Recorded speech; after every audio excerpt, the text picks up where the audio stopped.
Welcome to my channel. ఈ వీడియోలో AP ప్రభుత్వ ఉద్యోగులకు మరియు పెన్షనర్లకు పెండింగ్ బిల్లులు జమ అయ్యే తాజా సమాచారం గురించి తెలుసుకుందాము.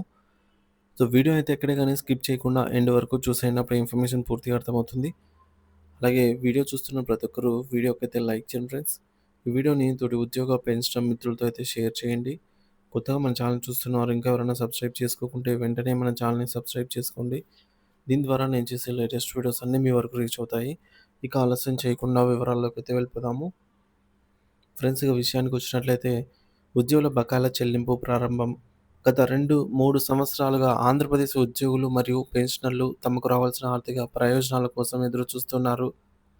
అర్జిత సెలవు నగదు, encashment of earned leave, gratuity, కరువు భత్యం, డిఏ బకాయిలు, పీఆర్సీ బకాయిలు వంటివి పేరుకుపోయి వారి ఆర్థిక ప్రణాళికను దెబ్బతీశాయి. అయితే నూతన ప్రభుత్వం ఏర్పడిన తర్వాత ఈ బకాయిల చెల్లింపు ప్రక్రియ ప్రారంభమవుతుందన్న వార్త ఉద్యోగ వర్గాల్లో కొత్త ఆశలు రేకెత్తిస్తోంది.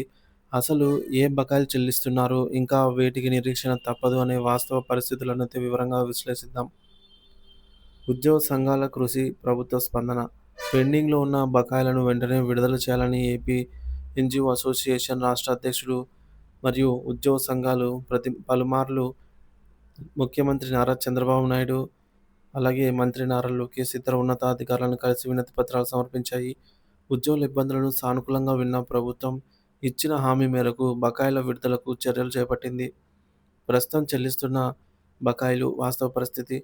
ప్రభుత్వం ప్రణాళికాబద్ధంగా కొన్ని కీలక బకాయిలను క్లియర్ చేయడం ప్రారంభించింది.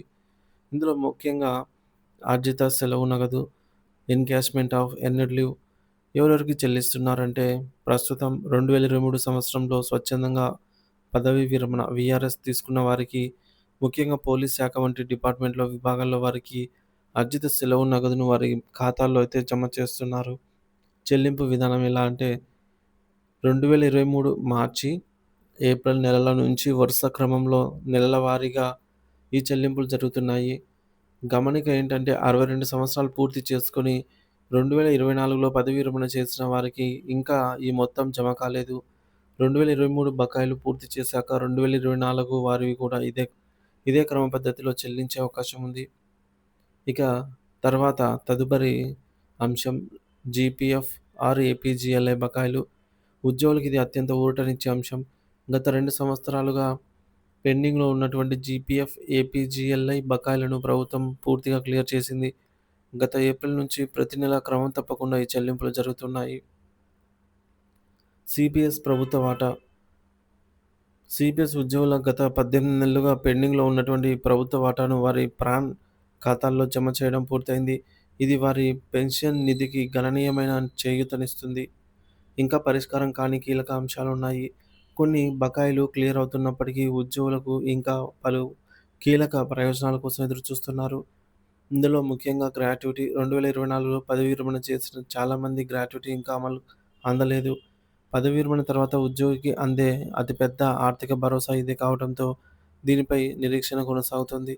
డిఏ బకాయిలు. 2018 నుంచి రావాల్సిన పాత డిఏ బకాయిలతో పాటు ప్రభుత్వం ప్రకటించాల్సిన మరో 4 కొత్త డిఏ పెండింగ్‌లో ఉన్నాయి. పీఆర్సీ బకాయిలు మరియు నూతన కమిషన్. 11 పీఆర్సీకి సంబంధించిన బకాయిలు ఇంకా పూర్తిగా చెల్లించలేదు. అంతేకాకుండా కొత్త పీఆర్సీ కమిషన్‌ను వెంటనే నియమించి మధ్యంతర భృతి ఐఆర్ ప్రకటించాలని ఉద్యోగులు బలంగా కోరుతున్నారు. తదుపరి సరెండర్ లీవ్ వ్యత్యాసం.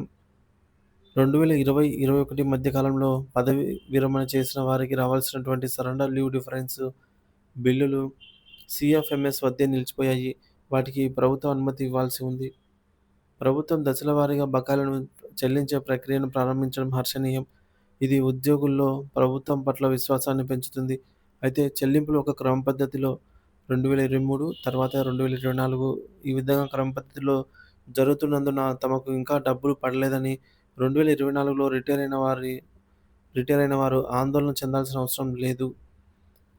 ప్రస్తుతం మొదలైన ఈ సానుకూల ప్రక్రియను కొనసాగిస్తూ గ్రాట్యుటీ, డీఏ, పీఆర్సీ వంటి మిగిలిన బకాయిలను కూడా ఒక స్పష్టమైన కాలపట్టిక ప్రకారంగా విడుదల చేయాలని ఉద్యోగులు ఆశిస్తున్నారు.